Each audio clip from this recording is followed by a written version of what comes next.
రైసోలకు నమస్కారం అండి. మన మూత మండలం కొత్తగూడెం గ్రామంలోని పందిరి పిచ్చిరెడ్డి గారి పత్తి చేను దగ్గర ఉన్నామండి. సార్ F20 అనే ఎరువును వాడడం జరిగింది.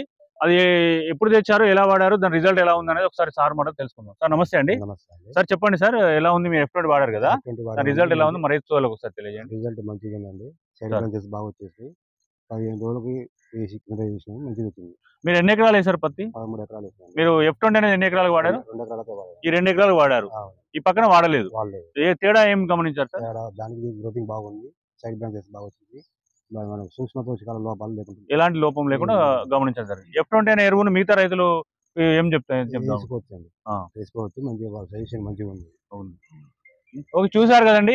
F20 వాడిన చేను ఇదండి. F20 వాడిన చేను ఇక్కడ పక్కన చూడండి. ఈ డిఫరెన్స్ చూడండి. తర్వాత మీకు పెరుగుదల కానివ్వండి, పచ్చదనం కానీ, సైడ్ బ్రాంచెస్ కానీ, అదేవిధంగా ఎలాంటి పోషక లోపాలు కూడా లేకుండా ఉందండి. అదే ఇది చూసినట్టయితే F20 వాడిందండి. అది ఎలా ఉందో ఒకసారి మనం చూద్దాము. దానికి దీనికి తేడా అనేది రైతు సోదరులు మీరే చూడండి ఒకసారి. తప్పకుండా ఈ F20 అనే ఎరువును ప్రతి ఒక్క రైతు వాడుకోవాలని మన గ్రోమర్ వారి తరఫున రికమెండ్ చేస్తున్నాం. Thank you.